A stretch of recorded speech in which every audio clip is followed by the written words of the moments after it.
Welcome to the Jeff Knows Inc. Entrepreneurial Show with your host, Jeff Lopes. We are live on the Jeff Knows Inc. podcast. I'm your host, Jeff Lopes. Super excited to have on today Chef Michael Silverstein. What is up, brother? Hey, how you doing? This is going to be a ton of fun. Yes. Usually we have a lot of individuals. When I get them on, I try to run my podcast as curious as possible, so I learn as least I can about my guests. But you're a little different because my son and myself have followed you on 2 TV journeys, which have been incredible.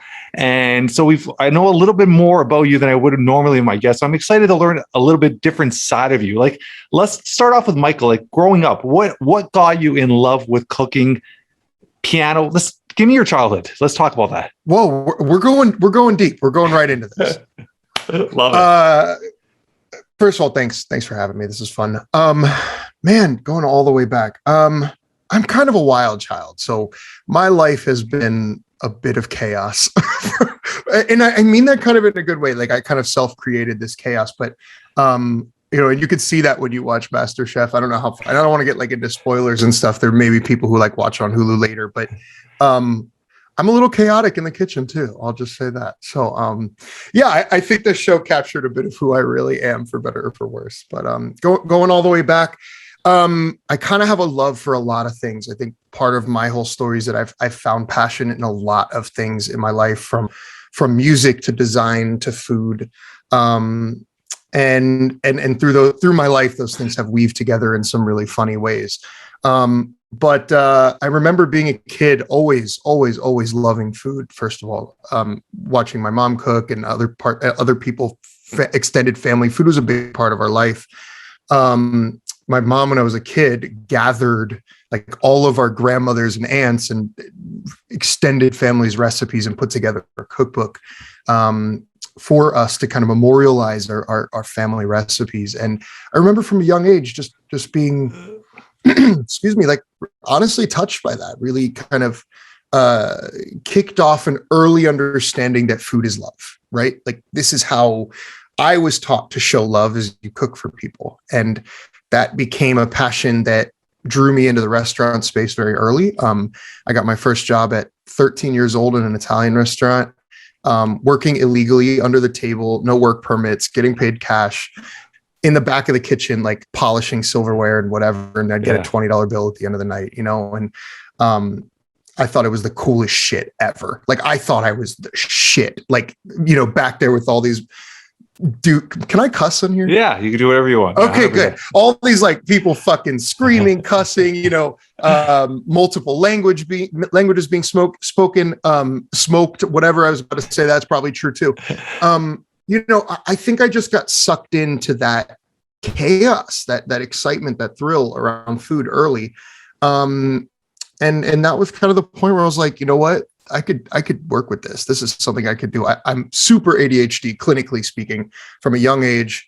And so I can't just sit in an office. I can't, I've tried. I've had office jobs. I tried. I want to. God, fuck, it would be amazing to just get a paycheck every week. It's just not who I am. So yeah, I started really young, worked all the way through to my 20s. I actually went to school in between, went to college for architecture, got into design. All this shit was going on in my life. And then at 25, I got really burnt out and working at restaurants. I got just tired of the shit hours and late nights and shit money. And I left. I really always had this dream of kind of almost HGTV style, like flipping a house. I just gave it up and was like, let's see if I can do this. And I bought a piece of shit house in the hood. And over 3 years, like, myself renovated it and like literally like dabbled in design for a while. That house did great. I sold that house, started doing it again. Next thing you know, a few years later, I have a little real estate flipping company by accident. Interesting. I'm trying to get through this quickly. No, don't make it quickly. Let's take our time. Look, you asked for this. So I love it. I can't sum up 35 years. I got into real estate really big at that point and just really loved it. Got really super into designing and renovating homes. And through that stress of that business, I also sort of was just continuing to sort of gain weight and get really unhealthy. This will all tie back together. Yeah. So I did real estate for a few years while just sort of kind of not taking very good care of myself. And so I was like almost 350 pounds by the time I hit 30, and kind of had this like light bulb moment where, my doctors were like, you're pre-diabetic, you're in trouble. This isn't, for me, it wasn't like, oh, I don't really care about how I look. I'm not like bougie like that. I don't really care. But I had that moment, kind of that rock bottom moment. Where I was like, oh shit. Your health is wealth, right? Yeah, exactly. And I think I had that moment where I was like, all right, something needs to change. So I had done a little bit of dieting. I think we've all probably tried to lose weight here and there once or twice in our life, and you lose a few pounds, you gain it back. Yeah. I sort of fell into keto because I was like reading about it. I'm like, wait, you can eat like butter and steak and shit and lose weight? Like, that sounds cool. I could do that. It worked, man. Within a few weeks, I was feeling better. Weight started to come off slowly. I got really into it. And I started taking my chefy skill set and applying it to keto protocol, I guess you could say. And my fiance at the time was like, you should be sharing this. Like this food might be helpful to somebody.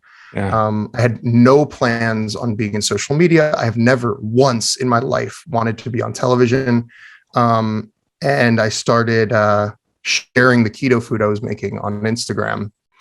And like immediately it started to kind of pick up some traction. And a few months in, I had a few thousand followers, and I got a phone call from an LA number on my cell phone, and it was like, hi, this is Jessica or whatever. I work for Gordan Ramsey. Can you be in New York in 3 days? That's how that happened. So random. So you never applied? No, I was invited. Wow. That so was not what I expected. Yeah. No, there's a couple ways to get on these shows. I mean, sometimes these like recruiters and casting people just follow the web. I don't know. They're on social media. Most of the time, like Masterchef does these big American Idol style city auditions where anybody can show up and they line up with the signs and it's a big thing. I kind of had like, I went right through that into the next round. And I drove to New York City 7 hours with a cooler and some duck that I had cooked the day before. I showed up and served it cold for Gordan Ramsay's team. And they were like, I think their words were, oh, you knocked this out of the park. I think I'll never forget that. Wow. A couple months later, I'm being flown to LA, and I am on the set of Masterchef back on season 10. That was 2019. So it was about 3 years ago. So I bring all that up for many reasons. One, you asked, but also the weird progression of my life. It has always been something that I look back on and think about a lot. Like, you never know who's watching. You never know what's possible if you're open to it. You never know, I don't know, kind of where life could take you if you just sort of like let go a little bit. So I learned a lot through that process because I'm actually pretty shy. I'd never done TV work. I never really set out, like I said, for this. But it also became a life-changing moment for me where now I'm cooking on TV. It re-sparked my love for cooking in a way that I had lost. And really started a whole new chapter in my life. So I left the real estate industry, I left real estate to get back into food. Now I work for myself full time as a content creator, chef, cookbook author, TV, something. And it all happened in a matter of like 3 years. I was able to say that period is roughly like 3 years. Yeah. It is insane. I never thought it would be that process. Like, I thought your journey would be like, I'm a chef, I'm working my way, I audition. Like, that's a totally 360 than I expected. So going there, obviously you're applying yourself, you're taking a chance, you're having an opportunity. A lot of people would shy away from the opportunity. You, like you said, you said a little inverted. You weren't really ready to be on TV. You went there. I think that's what made it so special, because when as an outsider watching you, you're authentic. And I think that's the easiest way to describe it. When you're watching, like when you saw your I guess your quote unquote competition exiting the show, your tears, like your emotion when you're on it was very authentic. And I think that comes naturally because it's you. Everything you was brought to the screen was you. So I love that. I love that so much. Now, when you're on that set, just for the audience to know that from the beginning to the end of recording of a season, like how many weeks is that? Are you like locked down? Like I'm at a hotel, I'm cooking all day. Like, do you have interaction with friends, family? Like, how does that all work? Yeah, it's really interesting, and there's a lot I can say, and there's a lot I can't say. Yeah, of course. I'll walk the line on that. I'll walk the line as best as I can. So, and also I had two different experiences because one season was pre-COVID. Yeah. This new All-Star season was filmed a year ago, so it was smack dab in the middle of the COVID era, and so we were in what you might have seen, like, kind of like they call it a bubble, like a COVID bubble, like NBA All-Star. I mean, So it's like this idea where basically everybody involved is locked in together, and we don't really access the outside world. Interesting. So I was in this filming bubble essentially, and what that means is they rented out the whole floor of one hotel, and we all just stayed there the entire time. We couldn't even go down to the lobby. Food was only delivered to us and dropped off in front of our door. And then the only time we left our floor of the hotel was to go to set. So in the morning, we would get escorted kind of through a back door of the hotel into a little tinted bus van thing. And we would go straight to set, film all day, come home at 9-10 p.m. and go right into our room. We didn't even have a key to our room because they didn't want us to be able to sneak out at night. So we were literally, and I don't mean this in a bad way, but in a sense, it was sort of like a really luxurious prison lockdown in the sense that, like, we couldn't really control when we came or left. We didn't have a ton of freedom, but that's not to say it's like being in jail. I mean, we were at a nice hotel. It was a great experience in that regard, and we got really close to each other because of it. And I think you can see that in this new season. We spend every night basically just in the hallways, drinking, studying, whatever we were doing, listening to music. We owned the hotel floor, so we all just kind of like hung out in the hallway. So it was a really serious experience. It was very bonding for us, but we did have our cell phones and laptops, so we were able to kind of communicate with the outside world. We weren't allowed to use social media. They were just a little worried that people would be able to like tell where we were if we were like in the hotel, or somebody could recognize the hotel walls or whatever. People are weird out there. I guess they just didn't want us really on socials. But I could call, I got out every day, called my parents, called my partner, like, we made it work. The whole process was about 3 months, September, October, November. So that long of a process, huh? Yeah. Without really being in the outside world. That's interesting. That's intense. And you're chronically underslept, chronically stressed out just because it's a high pressure environment. I mean, it's intense. It's a really hard experience. It's the coolest shit I'll ever do, but it's really brutal also. Yeah. Like I've had a couple of guests who actually became friends of ours that one of them was on a reality show for the UFC. He was in essentially in a house with a bunch of fighters for 8 weeks. And he said it was the worst experience of his life because they would push them to drink and they wanted them to overreact. It was a different scenario. You're looking at fighters, but they would push them to overreact and put them in scenarios where they would be so bored they would cause trouble, and it would obviously bring TV time, right? And he said it was the worst experience he's ever had. He would never do it for no matter the amount of money ever again. But yours is a different experience, right? I mean, altogether. But from the first time you were on, which is season 10, correct? Yeah. That gap, like as soon as you were done that episode, was the doors just like wide open, or you had to go out there and, okay, I'm going to start a book now. I'm going to start, like, how was the process to getting where you are? Because a lot of people, that opportunity is there and they don't really take advantage of it. But obviously you have, and you've taken it to another level with your social media. And I love your social media. I love your Instagram account. Where did you find the opportunity when you left that show, when you finished that season 10, to really turn it on? And obviously you ignited the passion again of cooking, but how did you take that into, okay, I'm going to start my book. I'm going to start, like, where did that whole process work? Did you have a team behind you just push you towards that? Like, was it all you? Like, no. So I understand what you're asking too, because, I think a lot of people see TV shows like Masterchef or whatever theme it is, right? Like it could be any other, not just cooking. You don't get the immediate fame that you think. Like, I get a few followers, but it is not a key to the world. And I think a lot of people are really let down by that, I guess I want to say, who do reality TV.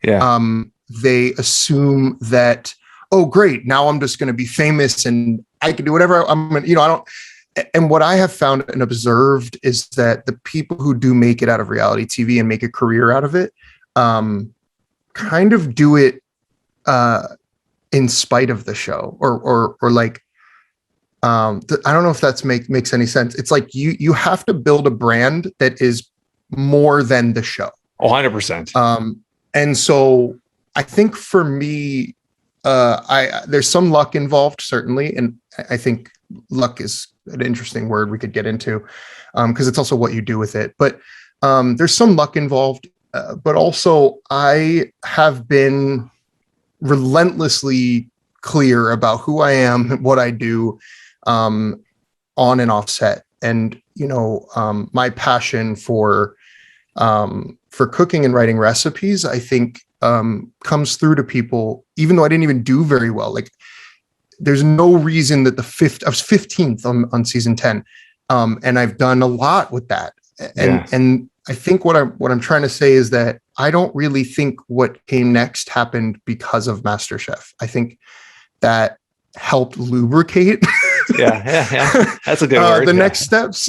Yeah. It helped lubricate that next step in my journey, but I don't think it was because of that. Otherwise, everybody would have gotten book deals, or everybody would have come out and built a career around this. And so I want to say a lot of hard work and good luck also helped. But I got out of the show and really decided that I was going to put 100% into this. And we filmed in early 2019, season 10, and it came out only 2 months later or so. So it didn't have such a long gap. But I got out of that show before it even was on air and started like going 100 miles an hour, writing recipes, posting, making videos.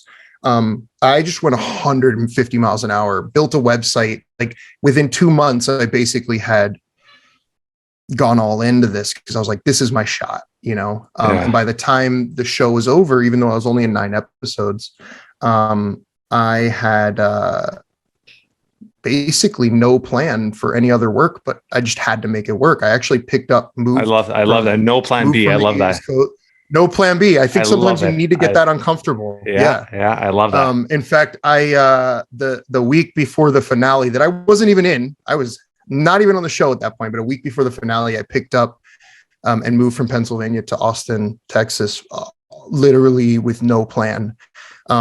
I was just like, we have to get uncomfortable and make this work. I have to find a way to make this Did work. you move on your own or move with your partner? Like, we moved together. Yeah. Okay, awesome. We rented a house from online. Like, we literally never saw it. We're just like, let's just do something crazy. Why Texas? And I mean, obviously there's a lot of entrepreneurs and Joe Rogan, everybody seems to be moving to Texas, but what was the reasoning for Texas? This the barbecuing, like the cooking, the meat, the keto diet. Fine. Yeah, no, the food's phenomenal.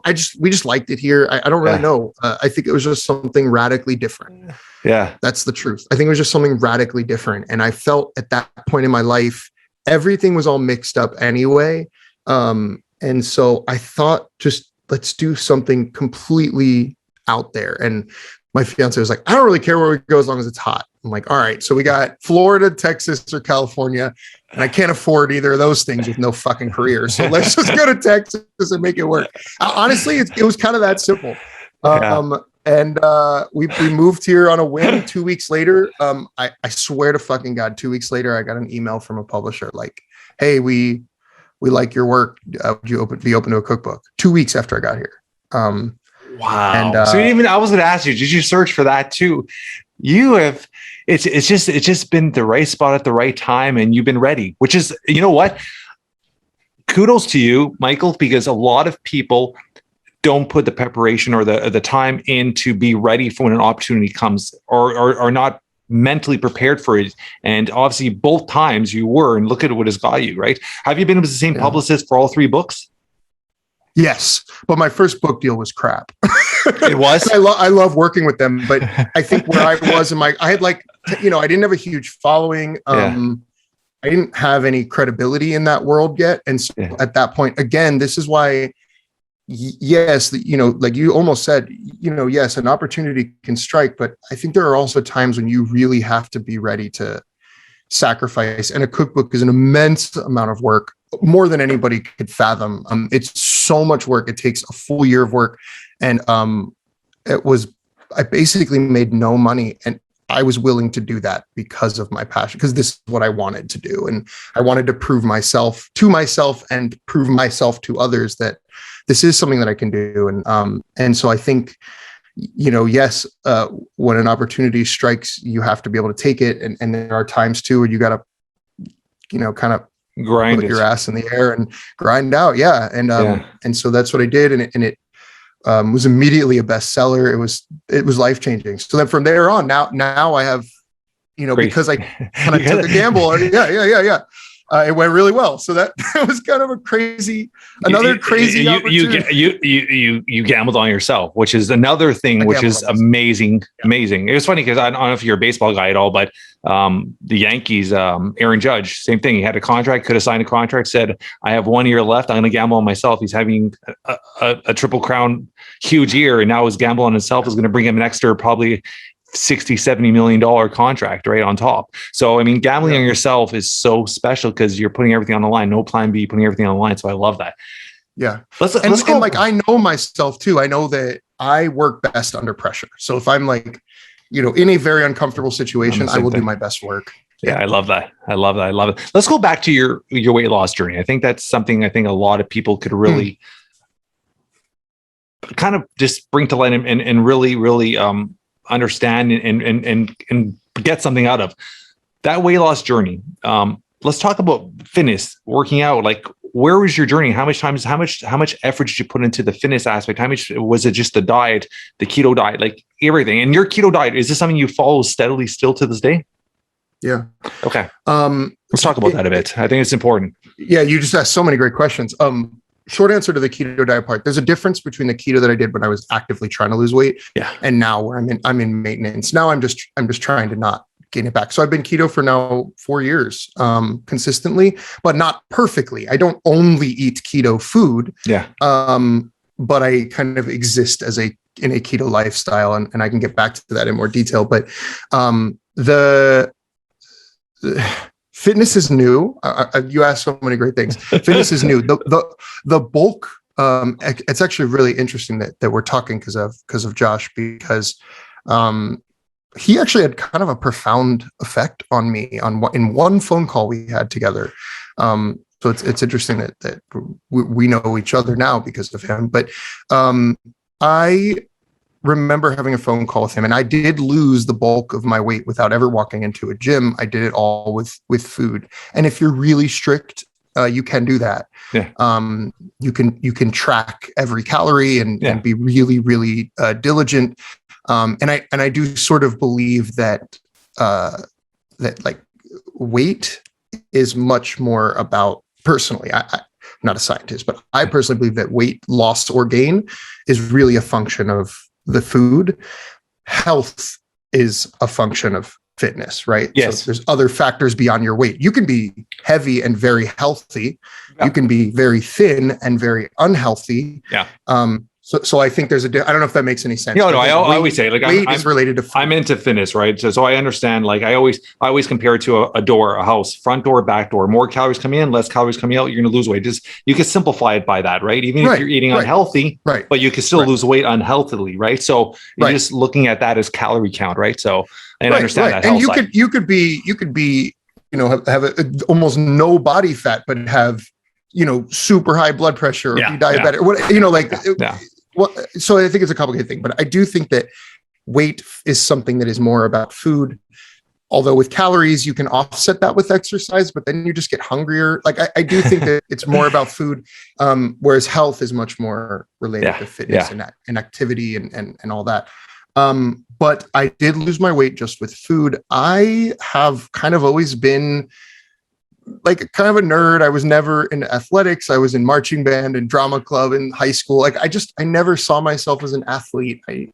And I remember talking to Josh Perry about this on the phone on like kind of a coaching call. And he was like, well, he challenged me. He's like, are you not athletic because you're not athletic, or you're not athletic because you decided that, do not go to the gym because I told him, like, I hate going to the gym. I don't feel like I belong there. And he's like, do you hate going to the gym because you actually hate it, or do you just hate it because you've decided that you don't belong? Like it's all up here. It's all in the mind. Yeah. 100%. And he explained it so much better than me, but it was a profound shift. This was about maybe a year and a half ago. So after I had lost the weight, Josh was one of the main inspirations for why I ended up going to the gym. Actually, I didn't even go to the gym. The first thing I did was, as a part of my fitness journey, was I just started walking every morning. Like, I feel like people think like walking is for like old people or something. Just move. I always say just move. It's a great workout.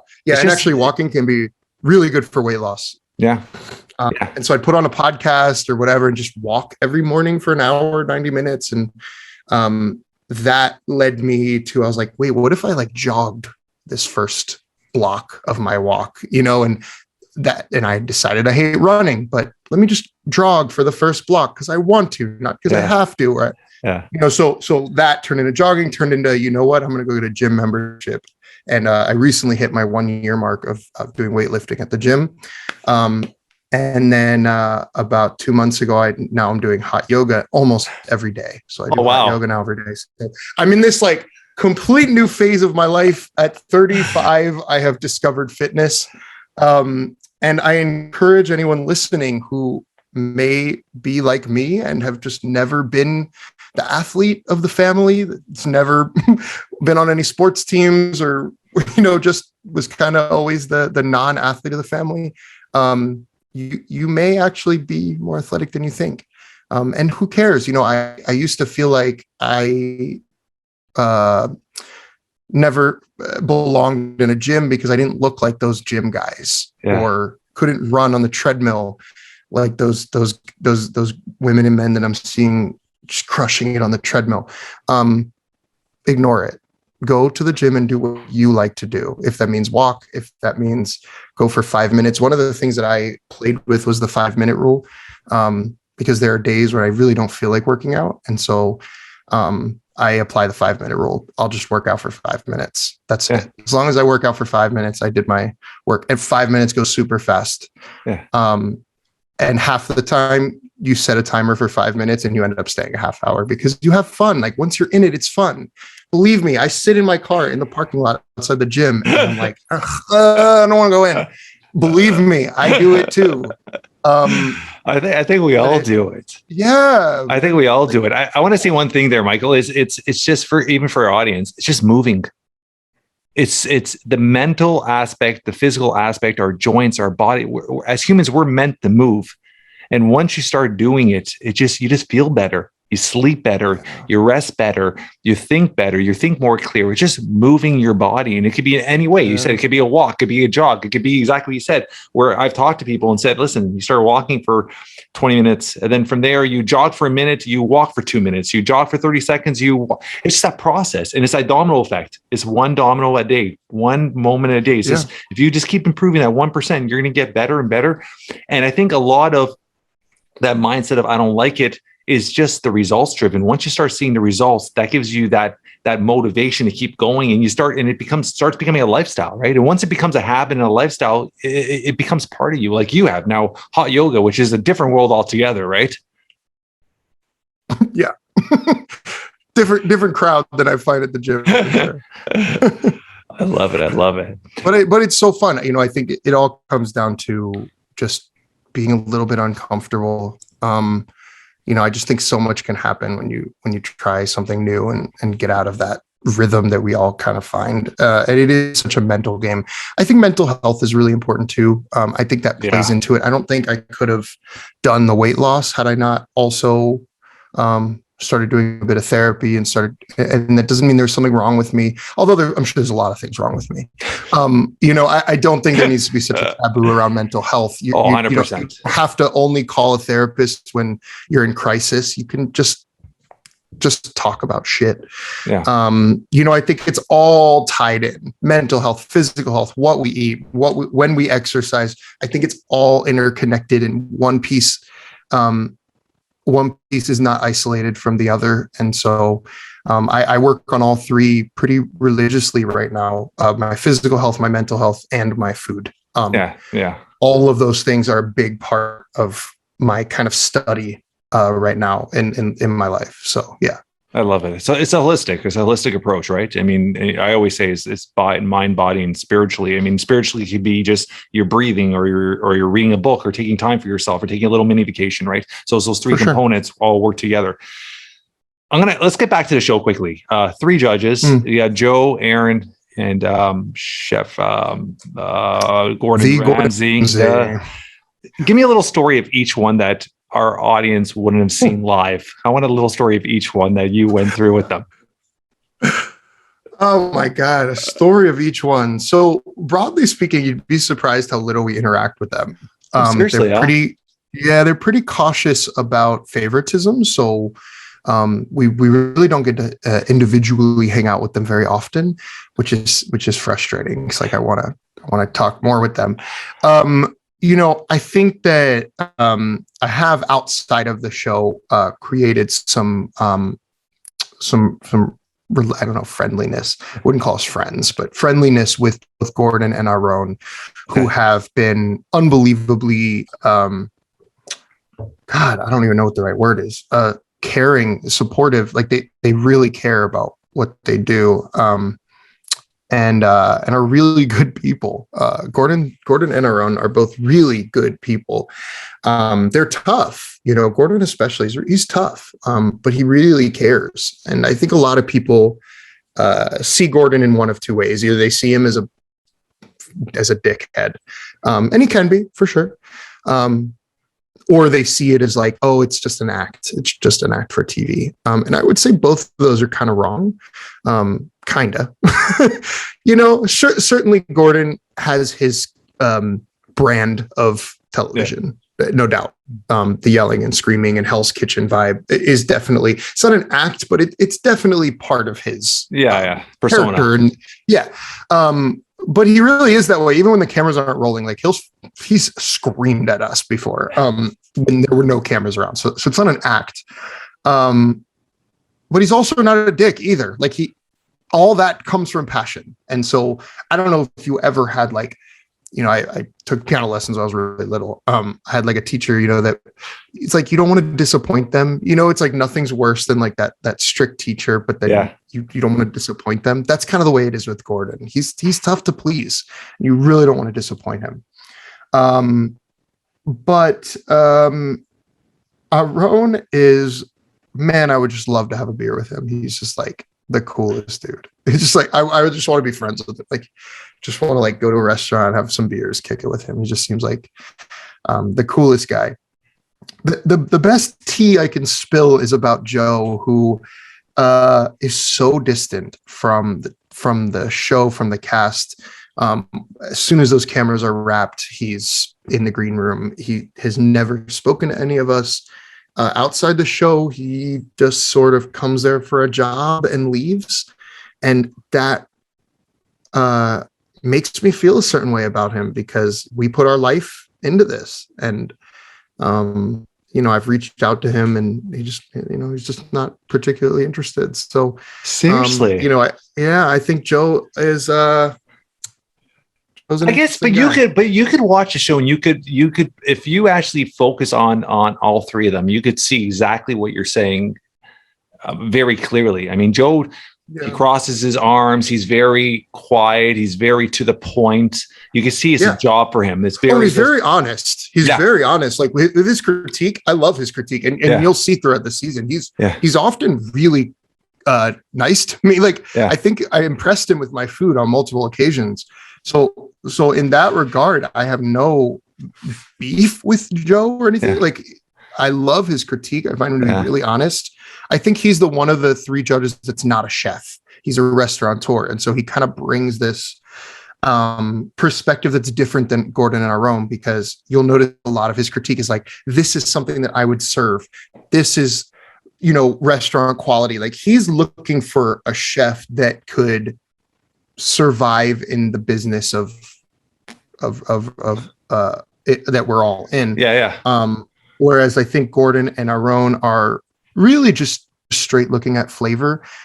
Surprisingly, Gordon's not really impressed by like how you plate something. Like, he just he's not impressed by innovation. He's kind of a traditionalist. So a lot of the times that I would get really creative in the kitchen, didn't really particularly impress Gordan, but serve him a perfectly cooked steak and potatoes and he'll love it, because it's much more his approach to food. And so you kind of have these three very different personalities. I don't know how much they really like each other. It's so hard to tell. It's interesting but there would be times where they would sort of clash, that they don't really show it on camera, but they would like, Joe would say, "Oh, I don't know, that's undercooked," and Gordan would be like, "No, it's not. It's fine," or whatever. Like, they would kind of bicker. Yeah, and it never makes the edit, but they do kind of bicker, and it's funny to be there. It's really awkward. It's like when you're like someone's fighting in the room with you, and you feel really awkward. Yeah, I can see also you said Aaron, and he just has that cool vibe. I know it's the tats, just awesome. Just that personality, very laid back, but you can tell he's very honest and very passionate about what he does. Like, exactly, you can see exactly that. That's 100%. Interesting.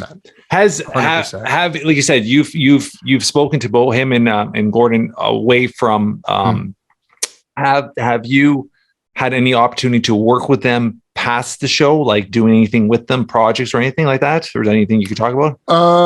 No, not work particularly. Although Gordan did an editorial review and endorsed my second cookbook. Oh, awesome. Just on his own. So he has like a big quote on the cover. I love it. He reviewed, just on his own. It's no benefit to do that. I literally just asked, and he was like, "I'd be happy to." Like, anything awesome. You need, that's awesome. And that's what I mean. Like, and so Aaron did the same thing on this new book coming out. Aaron did the same thing. Aaron, I didn't ask Gordan just because I was like, I don't want to overstay my welcome. Yeah, of course. But on this third book, I asked Aaron, and same answer. Like, it was so simple. It was like, anything you need, bud. Like, these guys really care. They want to support us. They spent the time to look through the book, write a review on it, for zero benefit to them, which, if it was all an act, why would they do that? Why would they want to support me on a book that's got nothing to do with them? And so I think that shows a lot of their character. I think a lot of my mindset to Michael is like, I've been an entrepreneur, like I said, for 27 years. I went through a 3.5 year period where it took like almost 60 young entrepreneurs under my wing, and I coached and mentored them, never charged a penny. I have that mindset, and speaking, I mean, we obviously with Josh, I actually coached him just recently, and I don't charge anything. It's just that mindset of if I think successful people find enjoyment, especially when they see somebody that's passionate about what they love, to help them. And I think that's the biggest issue, is a lot of people that are in a situation, they're fearful to ask for help, or ask that question for help, or surround themselves around mentors. Sometimes you got to pay, sometimes you don't have to pay, but surrounding yourselves around the right individuals or people that are where you want to be it's like leaving clues of success, right? And I think something like you said, Aaron and Gordan, I mean, them helping you is because they see the passion you have, and this is something they love. This is their passion. It just comes second nature to help you, right? And I think it's so awesome that you're working with them in that direction. Let's talk about your cookbook. The first one, you said it takes a year to put together. How much mindset, how much work goes into, like, first making the recipes, second how do you know, like, when is it in your mind, like, okay, these are the ones I'm going to take? I'm sure there's a ton of recipes you try to break down. How hard is it to say, like, these are the ones I'm going to do? Did you get outside help? Was it family, friends? Like, how did you say, okay, these are the 20 or 30 recipes, or whatever it is, I'm going to put in this cookbook? My God, it's there's no easy way to put this. I would say, think of it like writing any book. You start with getting your ideas out on paper, and then a lot of editing and revisions. So essentially my process is, I work with the publisher on the theme of the book. We don't even have a title usually till it's almost the end of the process. Yeah. Usually the whole book will be written before we have a title. But we have a theme, and within that theme, I will write basically a table of contents, what it could look like. And just start cooking. I just start cooking and taking notes. It becomes very obvious to me which recipe ideas in my head are just like bangers, like, and those are the ones that make it in the book, so I usually write upwards of 100, 120 recipes, and then that will get whittled down to about 70, 75. And then we'll work with the editing team and all that, which comes from the publisher, to really edit that down, sometimes even further. And I try, like I really want every one of my recipes to have a photo, and that's a choice that I make. A lot of cookbooks don't have that. I feel like the way food looks and is presented is just a really big part of it. Even if it's family style comfort food, like, it should look fucking delicious. And so, like, I want people to be able to connect with that. I want everyone to be able to open every page and see a big color photo. And that adds work for me, and kind of like you were saying, with the passion, and part of what I think has helped me in my career and why people like Gordan Ramsey like me even a little bit, is because I really don't take the easy way out. First cookbook deal, I didn't have the budget to hire a photography team. So I literally taught myself with YouTube videos how to be a food photographer. And now I have like a full photo studio in my guest room that I've shot all my cookbooks with, because now it's a new passion that I found, that I love food photography. I taught myself that because I had to, because I didn't have the money to go hire a $25,000 food photographer. Like, that kind of relentless pursuit of perfection, with my wanting to kind of control every aspect of my art form, in a sense, is something that I sort of wake up early and go to bed late thinking about. And so the process is really long. I mean, I'm basically cooking for weeks and weeks and weeks, sometimes 3, 4, 5 dishes a day, cooking them again and again and again, down to 1/8 of a teaspoon adjustments until they're perfect. Then I turn that into a massive Word document. I think that we call it a manuscript in the cookbook world. It's just basically a Word document version of the book without photos or formatting or design. It's just like a Word document. And I think my first book was almost 40,000 words or something. It's like 100 something pages of just text. And it takes months to write that much. And then every recipe, I write a story, and, it's hard. It's really hard. I think one thing also that I learned a lot about in the cookbook world is that being a good chef does not make you a good cookbook author or a good recipe writer in general. I think there's amazing chefs that do things that I could never do. And then, I think what I do is a little different, because my job is not really to cook good food anymore. Now my job is to communicate how somebody else can cook good food. It's a very different skill set. And I had to completely shift my mindset from like, here's how I just cook, a little this, a little that, to how to actually develop in as few words as possible, with as few ingredients as possible, really delicious flavor that like even somebody who's never really cooked before could follow along. You can't use weird things. Like, my cookbooks don't have like sous vide steak. Like, it's all really fundamental cooking designed to make really good flavors, even like with a healthy twist. So I think it's taken a long while. And you use a healthy twist for all your cookbooks, right? Yeah, which is they're awesome. all like sugar-free, gluten-free, keto, but you'd never know it. Like they're just good food. I don't use like weird stuff in them. It's just like regular food. And like you could buy my books and serve it with a side of garlic bread for all I care, and it would just be regular food. But it's a long process, and honestly, like everything else, my second book was better than my first, and my third book is better than both of the other ones, because I just have worked really hard to get better, I think. Has anybody ever told you you're a natural entrepreneur? Just by your hustle, your drive, your passion, your perfection. I mean, it's that word entrepreneur is loosely thrown around, and I think a lot of people have that mindset where, are you born an entrepreneur? Can you teach somebody to be an entrepreneur? I believe you could teach somebody the skills to be an entrepreneur, but that mindset of that perfection, that hustle, that drive to trying to make something better every time, I think you're naturally born with that. I'm a strong believer. I started my first company at 17. I'm 45 now. Like it's you have that in you, just that drive, that hustle, that grind. And I think just everything you're saying, I'm listening to, you're a natural entrepreneur, whether you're going to say you are or not, but I could tell you are, right? Yeah, I mean, certainly I don't like think about that, but I don't disagree with you. And I think even at a very young age, that's why I wanted to work. Like I always want to work. Yeah.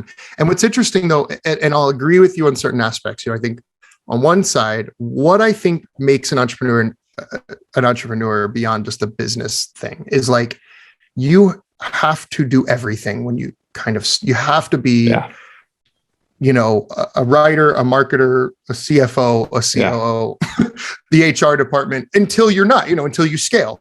Yeah. But that sort of mindset of like, I want to do everything. I want to develop the site. I think that's kind of entrepreneurial, right? And I have that where I want to do everything. I want to learn everything. We started this conversation by saying I have a lot of passions, and I think that is very much an entrepreneurial personality. 100%. The part that I disagree with you maybe is that I am not particularly motivated by money. And that has been something that I come up against a lot in my life. And you know what I mean by that, right? Yeah. Yeah, 100%. I mean, being an entrepreneur doesn't mean my mindset is, I look at finances as wealth, as a vehicle to freedom. I think of finances as a way to allow myself to do what I want, when I want, how I want. I got a 14-year-old and a 16-year-old that I work out with every day. I'm like, if you see go to my Instagram page, I'm like with my kids 24/7. It's allowed that being an entrepreneur has allowed me the freedom to do what I want, when I want. That's the engine for what I do. So that's the wealth for you. Exactly. Right. And that's why. So when you're looking at the word wealth or finances, it's how you look at that and what does that mean to you, the overall picture of your lifestyle, right? Yeah. And, I think that I've had to learn that over time. Some of the times even when I had my real estate startup, I walked away from it when it was at peak profit. Like it was just, I walked away from it for Masterchef where you're not paid. I literally threw away a really successful real estate business I spent 5 years building and finally making like killer money, and was like, I'm done. I'm going to do something different. Like money. I think that and maybe this is entrepreneurial, but like, I like the hunt. I like the chase. That's pure entrepreneur. That's pure entrepreneur. Yeah. I guess so. I don't know, but I feel like the one thing that frustrates me about myself is like, I don't get particularly excited about money. I like the chase. I love the challenge. Yeah. And money comes with it, right? Hopefully. But again, I've taken so many business moves that don't pay or underpay because they get me closer to my vision. Yeah. Even if that means I have to do something on the side, whatever it takes, I will do whatever it takes to get to the end of the line. But I do see some entrepreneurs are just much better than me at like just, profit-driven decision-making. That's just probably not. Yeah. But I mean, the whole idea of being an entrepreneur, and I think is being able to wake up every single day and do what you love, being able to make your own calls, make your own hours, spend the time with your loved ones, spend the time with your family that you want. It's it's having that in financial freedom, but also having that freedom to do what you want, and also waking up with a smile on your day. There's no Mondays. You're getting up every single day with the passion to you're building something. You're seeing something grow. It's your baby, right? So it's just, there's so much that you're saying that's it is exactly that, which I love. When you let's talk about restaurants. Is this something that you eventually want to dive into, open? Okay, let's talk about that. Okay. I think that's the next chapter, honestly. Okay, awesome. I'm working on some concepts right now and kind of looking at a couple different approaches. And again, like, it's so funny, that question comes really well placed after our last conversation, because I'm finding myself thinking about these restaurants much more from a business perspective than from a chef perspective. And there's a few reasons for that, but yes, 100%. I think that's the next chapter for me. I think it's the logical next step, but I also think it's the next challenge. As I was saying, I need a challenge. I need to chase the next. Your next goal. Your next adventure. Yeah. Restaurant but business. I don't look at opening a restaurant as like, oh, I want to make like the next Michelin star thing and win all these awards as a chef. I'm like, how do I open, a restaurant in every city and, build scale into it and build longevity into it. I think a lot of chefs, for good reason, want to create something that is an expression of their art form. And if I can do that in my career, that's great. But I also want to make sure that I'm sort of ready for something bigger too, I guess. I don't know if that makes any sense. No, it does make sense. I mean, the restaurant industry in general is, as an entrepreneur, somebody that's worked with a lot of entrepreneurs, like, it's probably one of the hardest industries. Because a lot of people come into it. If you get it right, though. Yes. If you get it right, you get it right. Yes. Okay. That's what I was going to say. You have to go in with the right mindset, the right understanding, the right concept. Everything has to be at the right location. There's a lot of aspects to it. And then there's a lot of things that happen that they're out of your control, right? I mean, you could go in and look at, for example, like in Canada, we're from Toronto, Canada, pandemic, 12,000 plus restaurants all locked their doors during the pandemic, which is just heartbreaking.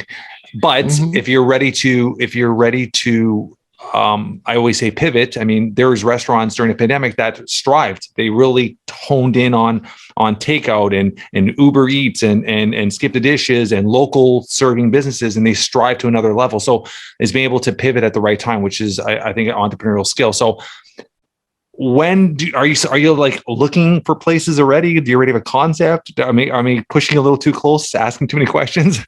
No, you gotta say that you are. Yeah. No, not shopping for real estate yet, but definitely building on the modeling right now. I have two very distinct concepts, and so I'm kind of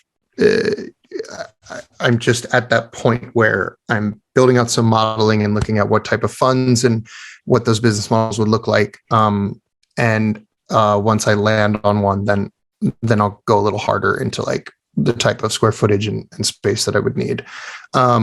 I would love to have something kind of by the end of next year up and running, but that's a little aggressive, but I'd love to try. And also, like, on top of that, I'm not planning on slowing down with the other work that I'm doing either, which is part of what I'm thinking about around not only scale with like a restaurant, but like, how do I scale what I do as a person? This year, I hired my first employee as a part of the Chef Michael company. And I think that's been a huge shift in my thinking, because now it's no longer just me doing everything. So now I'm able to create an environment where teams are happening. And, obviously I have subcontractors and accountants and that I'm not saying I do everything, but having a full-time employee working with me on the work that I'm doing with social media and cookbooks and where that will shift into the restaurant space will be interesting. I think the restaurant business is a people business more than anything else. And finding the right bar manager or finding the right head chef, I'm looking at it very much as an owner. I'm not planning to be in the back cooking every day. I need to be the owner of the business. Exactly. And part of that means finding the right teams. And I look at it the same way with Chef Michael as a company, as a brand. I can't be doing every single thing, but there's so much that only I can do. And I think that's one of the hardest things that from a business conversation that I've been really struggling with is like, how do I, nobody else can be. You can't have that. I'm gonna cut in right now as an entrepreneur. I'm gonna do two things. The faster you could fire yourself from a position, the quicker you grow as a brand. That's the first rule, number one. Second is understanding that no one in your business that ever works for you, Michael, will ever have the passion or desire that you have. You have to eliminate that from your head right off the bat. Most 90% of jobs in a company or a business just have to be done. They might take a little longer than you would. They might not be as perfected as you would want it. It just has to be done. So once you could actually put that on a table and say, A, B, C, these three jobs, I could hire this guy and they'll be done. That's all you need. And now that allows you the freedom to start building other things, whether it's I was going to talk to, like, are you looking into actually building, like getting into the food industry and actually creating concepts of your own food, your own recipes that put on a grocery shelf? There's other aspects, but you only will ever have the time to do those things when you put the trust in other people to be able to do the day-to-day operations of each business. Yeah. That's the only way it'll grow, right? And the way you're talking, as you're talking right now about, I'm going to hire a bar staff and a bar manager, that's being an entrepreneur. You have that mindset. It's just allowing yourself just that freedom. Okay, I trust that person doing it. It might not be 1,000% the way I would want it to be done, but as long as the job gets done at a good level, I'm okay with it and understand that. And that allows me the freedom to do other things, right? Yeah. And I'm working on it, and I've made those mistakes. I've, even with my own business, I have somebody, like I said, that I hired, and they're kind of running my blog. And there was a day where I went to edit something on the blog, and she was simultaneously editing, and we lost the blog post because the site crashed, and it was in the middle of post. And I created that because I didn't just let go, and those little micro moments where it's I'm learning how to let go of control, because I've been in control of this for the last 3 years. Now I have to learn to let go and trust that other people, even if they don't know it, they'll figure it out, or they won't. And then we'll cross that bridge. But letting go of control is hard for me. It's hard for every entrepreneur. It's not you. I'm thinking every entrepreneur is like that. Yeah. And I still don't know how. I'd love to find, but there's certain things like the food itself. I'm not sure how I could ever get into a scenario. I doubt Gordan Ramsey writes his cookbooks. I doubt he does. But I don't know how I could stomach that. I don't see that's different. Something like that, I believe that has to come authentically through you. But I do understand I would say 80% of celebrities, their own bios, their own books, there's ghostwriters that write them all. They sit down with somebody, they put a recording. I understand that aspect because their time is precious, and they look, but those individuals at that point, it's all about the money. It's all about the brand, about the building. That's what it is. And you're not there, and that's not you. So it's okay to really understand that I love doing my cookbooks. And I'm going to put my passion into it. That is okay. You might help somebody. Might take a little bit more of the editing work away from you, or the photography work eventually away. The photography or whatever. Right. Yeah. Things I would love to get to a point where somebody else can edit my social media videos. Just the editing alone is such a bottleneck for me. Oh, you still do that part too.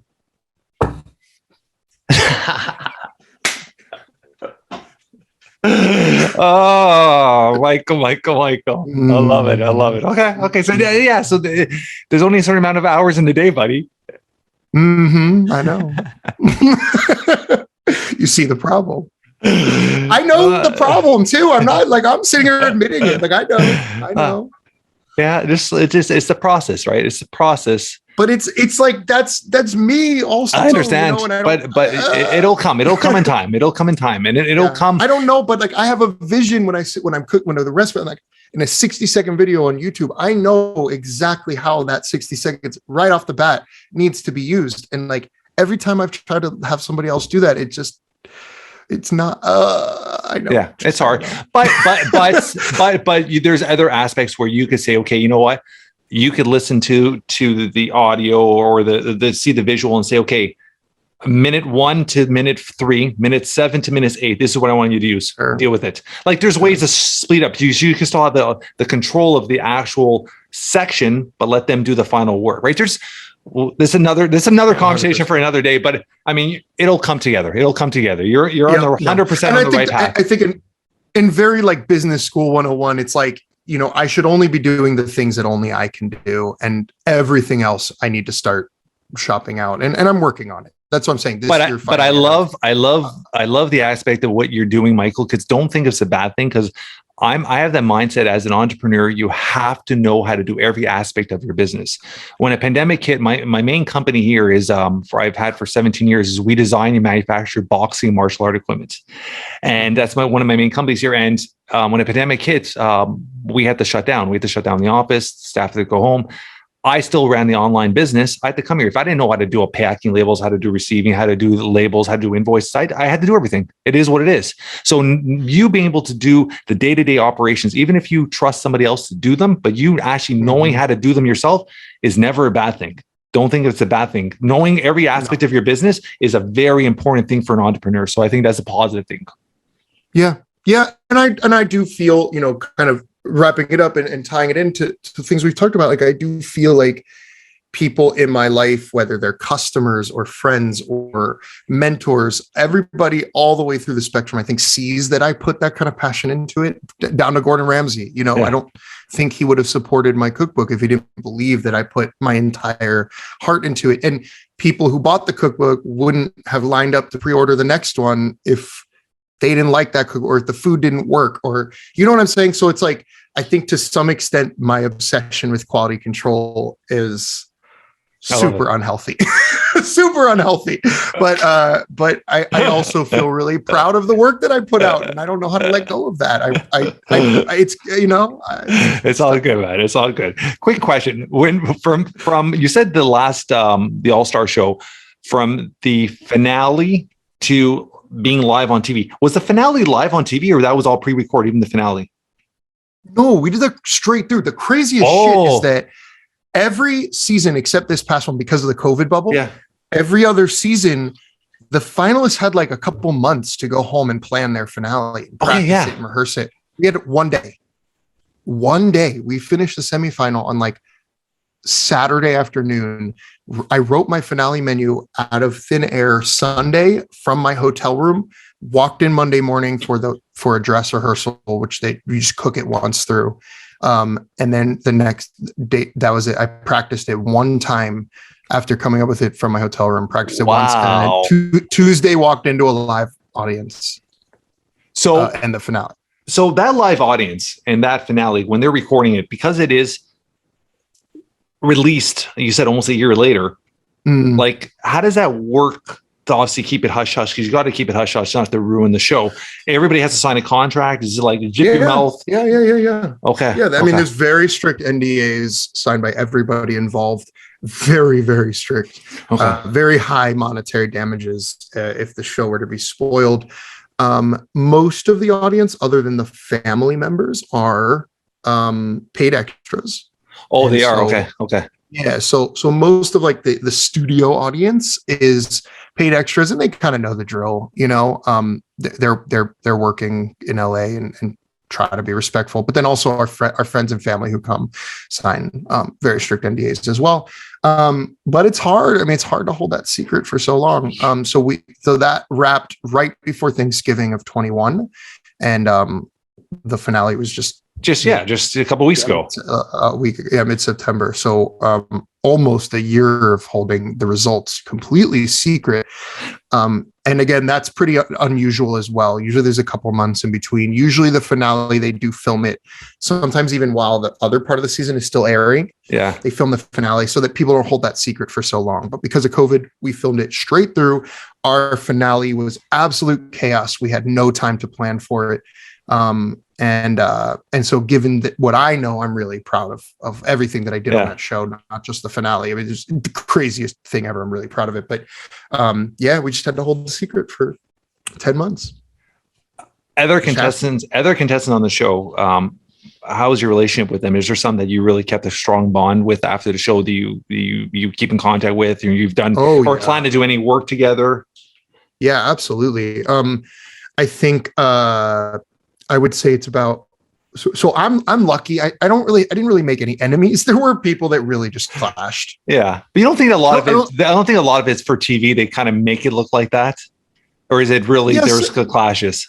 No, there's clashes. Oh, yeah, I actually felt like the editing was almost like watered down. I think Seriously? There was like times where like people were like really screaming at each other and they never even showed in the edit. I think they like almost got like too nasty or something. There's definitely some tension there between certain people. There and you lock up a bunch of egotistical chefs together for 3 months, and some people are just not going to get along. We're adults, we're human beings, so people of course, get along. It's okay. And it's such a high pressure environment, so it does feel competitive. You're in a competition. Yeah. So some people don't get along. Not everybody has drama, but like I didn't have drama, but I don't think every person there liked me. Like I'm not, everybody's got people they connect with and it's fine. But then the group of people that you really connect with become your brothers and sisters. Yeah, I was gonna say family. Yeah, you go through this experience together, and like we talk about it a lot as cast members, and it's hard to truly like explain this, but we always say like nobody in the world truly understands what we went through but us. And so it's really important, I think, that we have each other now in real life to like kind of pick up the phone and call and just be like, oh, I hated how they did that, or oh, I'm so proud that they did. Like, and just kind of have somebody that understands it. Even like our spouses and family members, they know what we went through, but nobody was in it. The way. Yeah. So we do form bonds that go with us for life, for sure. Just because we lived together for so long and went through this, and we become really close. So there's 3 or 4 people that I would say some daily, but if not several times a week, I'm on the phone or texting or chatting with these people. Some have come stay at my house, done weekends here since we filmed. That's awesome. You definitely get really close. But then there's some people that I haven't spoken one word to since we left. Not because there's beef, but we just didn't. Yeah. I mean, that's just it's human nature, right? Yeah. A fish tattoo on your forearm. When'd you get that? Oh yeah. I think after season 10, maybe. After season 10. What other tattoos do you have? What other tattoos do you have? I got tattoos everywhere. Don't make me take my clothes off. Piano. I'm going to put you on the spot to play something for me. No, absolutely not. No, okay. I refuse. I'm way too shy for that. Make some good TV. I respectfully decline. I'm actually getting red. That's what I'm saying. I'm actually kind of shy. Fourth cookbook. Have you started that? Have you started putting a thought process into that? The way my jaw just hit the floor. No, I have not. I'm not. I think I need. I put out 2 cookbooks this year, which is unheard of in this. I mean, most cookbooks take 2 years, start to finish, to go to publish. I wrote a cookbook last year that got delayed from COVID, from like shipping and printers were shut down and stuff. So it actually was supposed to come out over the holidays in 2021 last year. It ended up being pushed to January. So normally you wouldn't put 2 cookbooks out in 1 year, just because it's kind of like, I mean, to ask people to buy 2 of your products in 1 year is kind of crazy. But I had so much more to give. I was really excited. I got really inspired by Masterchef, because like Gordan and Joe and stuff would always say, like, I don't know how you got these flavors in 45 minutes or whatever. And I was like, you know what? That's like really cool concept. Like how good can you make food in 45 minutes? And as I was writing, that was the original concept, was 45 minutes. As I was writing, I was like, I could do these in 30. And I put, my publisher was like, why are you doing that to yourself? I'm like, I mean, if we can do a book with 30-minute recipes, isn't that even better? You know? So I wrote up, dinner in 30. It's all 30-minute recipes and like super delicious, very few ingredients, really simple food. I think I need to make sure that my creative batteries are charged before I get into a fourth book. It takes just, I don't want to get into a scenario where I don't have it's too liquefied. You water it down too much if you don't have the juice, right? Yeah, I need the juice. So right now I'm gonna stay here for a minute. I think on 3. 3 is a nice number too. I like 3. That's why I'm saying like there's a side of me that feels like I'm ready for the next challenge. Now, your next challenge. When you're looking at yourself as a brand, I'm gonna have a couple quick more questions. When you're looking at yourself as a brand, Chef Michael, and obviously with your logo and everything, you're doing an incredible job with the branding aspect of it.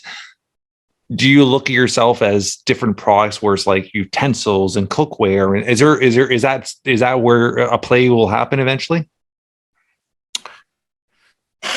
I think so. Yes, I've thought about it. I think there's a fine line between product launch and merch. Okay. And I don't feel like a merch thing is where I want to be. Okay. I know that a lot of people do this and can be profitable. But it to me, it feels a little played out, like a little tired. I don't know. I just see so many people on like socials having merch, and this is no shade. I mean, I don't know. That's coming off as like not very nice. That's not what I mean. No. I don't think it. Like honestly, like my mission as a part of myself, but also the Chef Michael brand is to genuinely help people cook, and get healthy and get happy and love the food that they're eating. And I don't think a spatula or an apron with my face on it is gonna help them do that. I do think that, spices, sauces, marinades, something that could actually be used to cook with, has been a much closer part of my very cool of my planning. Yeah. But particularly like that type of thing, pots and pans or cookware, not particularly, but I've definitely done some R&D and research on sauces, spices, that kind of thing. But what falls in your wheelhouse is exactly what you're saying. I love that. Yeah, I think it's important to kind of know what you are and what makes you special as a company. What problem you solve. And for me, I really just want to help people cook. So like my recipes do that. I could also see going a different direction with like pre-made meals or like things like that where maybe I'm not directly helping them cook, but I'm helping them eat healthier, eat better. Eat healthier. And again, a restaurant, same thing that fits. So I think having knowing what you do. Sticking to your lane and focusing on it. I love that. It's very important, right? And it's authentic too. People see that and understand that. And it is true. I mean, you do see that very played out with like even the home shopping network and all that, where chefs go on there and they have 30 million utensils and stuff like that. They do make a ton of money. Don't get me wrong, but you've made it very clear that's not your objective right now. Your objective is to build the brand and build and stay in the lane. So I love 100%. That. I also really like, outside of that, I really have fallen in love with TV work. I've done some TV commercials now, basically just like with Grubhub and other things. So Calphalon, I'm working with. Considering you say you're shy, you're pushing toward that. I love that. Yeah, but I'm having fun with it. It pushes me. And so like there's other parts of my career that I find really challenging and exciting that I'd love to get into. I guess I just don't really have a particular passion in like getting into that like e-commerce space.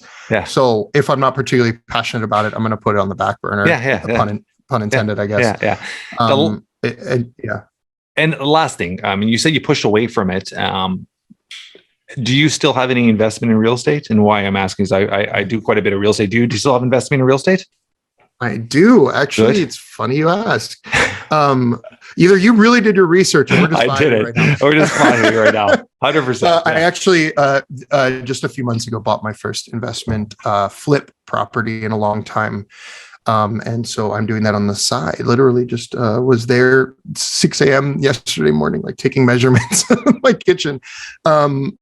I I'm sort of laughing at myself because real estate's so unglamorous. I feel like TV makes flipping houses really glamorous, but it's not. I went at 6 a.m. before my yoga class to verify the measurements for my kitchen design. Like before I went to manufacturing, so I go at 6 a.m. because I had a 7 a.m. yoga class or whatever, and I get there and I realize that there's no power because they turned off the power to run all the electrical wiring. And so I'm sitting there like in the pitch black in this like shithole construction site, like, but like 6 a.m. I was like, I'm going to get murdered in, like this house down to the studs, like using my cell phone and a measuring tape. But I love it. I honestly missed it. I'm not even sure why in the middle of MasterChef, I decided to flip a house. But again, that's my chaos. I love it. I mean, I'm into real estate. I mean, I don't flip. I purchase and turn them either into vacation rentals or have commercial units, right? Mm-hmm. And I love just the passive income from it, right? I love building it. And I just went through 7 months where I bought a 1970s cottage, beachfront cottage, and did right through the winter myself. I did essentially a full gut, right to studs, same thing, right to studs. And I did most of the renovations myself. And I was up there once or twice a week by myself doing construction, or I bring a couple of friends or family. And we built up this beautiful little cottage for the family. Right. So I love getting your hands dirty in it. And it's just this thing of building, seeing something come to life. This gets exciting. Right. So I love that aspect. Yeah. And I just wanted to ask you, because as you're building everything else, that having those little projects on the side, just as much as you don't like it, but that income does help, right? And it does bring the passive income, and it allows you to start building the restaurants and doing other stuff like that. Would you ever think of having like vacation rentals or other passive incomes with rent? Yeah, I used to have a small rental portfolio. When I moved to Texas, I sold everything because that was basically my runway. Yeah.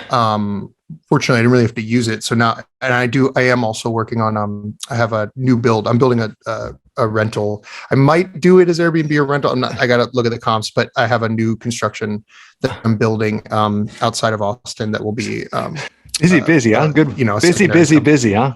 Yeah. Well, I'm not physically building that. I haven't doing that, but I bought a piece of land and are building a house on it. So yes, that is absolutely a part of it. It's funny though, you brought up the secondary income, and I just thought about what I said earlier, because honestly, the rental, certainly secondary income.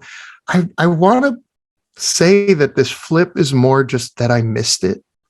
I've really been able to monetize my Chef Michael brand. And so it's not that it's that I want it. I just missed it. I missed the passion, the designing. Yeah. I think the designing part is pretty awesome.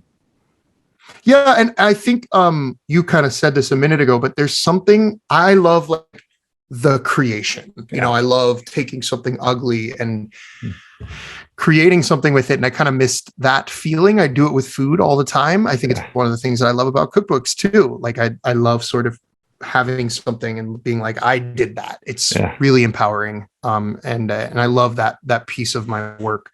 And so I think I just missed it, I mean, maybe it's just, I want to keep a little bit of I know I'm realistic also. And I know that, with the work that I'm doing in TV, social media, chefing, it could all fall apart, right? It's a reality for me that I face every day. It's tough to exist in that world. So maybe there's a side of me subconsciously that's like, maybe I should just keep a toe in the real estate pool in case all of this falls apart. But truth be told, I think it's more just the hustle, the game, the fun, the challenge. That actually was the reason I got into real estate about 10 years ago. I looked at the brands I was building. I looked at everything, and I thought, like, I'm still the face of these companies. I'm still running these companies. I got a wife at home. I got 2 children. If something were to happen today, these companies would fall apart in 2 minutes. And what would happen to their future? And I looked at having the sustainability of a property that was going to go up in value, that was going to bring in income. If something were to happen to me, they would financially be taken care of. And that's how that all started. So there is an aspect of that, right? Is that security, and there's nothing like real estate to have that security, right? That asset. No. Yeah. and you could use fancy words like diversification, Whatever, whatever we want to say. I don't think it's a bad thing for us to have multiple revenue streams. Yeah. But again, money isn't the point. It's the freedom or the security of, at least I know I'm okay, that I think is, we want to exist in a space where we can like sleep comfortably. Believe me, when you're working as a TV chef and cookbook author, like, I don't know, like I could literally never get one more TV show. This third book could completely flop and Instagram could get shut down tomorrow. And then now what? Right. Like, so I think that that's a tricky space to navigate for me mentally. And so there are certain systems in place that make me feel better about my life. More secure. But it is fun too. It is fun too. This has been absolutely awesome, Michael. I appreciate it. I'm sure I'm going to have you on again. I'd be honored. And just give our audience just info how to follow you. You have your own podcast, I read as well. Yeah, I got to do a second season, man. I wasn't expecting the show to happen. I was living in LA for all last year. So I was supposed to our audience the second season, but yes, let our audience plug. Give all your plugins. Yes, I have a podcast. I mean, you can just go to my YouTube channel and search. It's literally youtube.com/Chef Michael. Cooking videos, as well as the podcast is all there, but it's also on Spotify if you just search The Talk with Chef Michael. I don't know if you noticed, I do talk a lot. Oops. Awesome. It's awesome. On socials at Chef Michael Keto on Instagram, or Chef Michael on TikTok and YouTube. My book is anywhere books are sold. You can pre-order it now. It comes out October 25th. Dinner in 30. And then I have a bunch of links on my website for all of the above: podcasts, recipes, cookbooks, socials. Everything is at chefmichael.com. But there's the dash. Put it on the screen. Whoever does your post, I'll do all that stuff. chef-michael.com. And you can watch, if you didn't watch Masterchef, it's on Hulu too.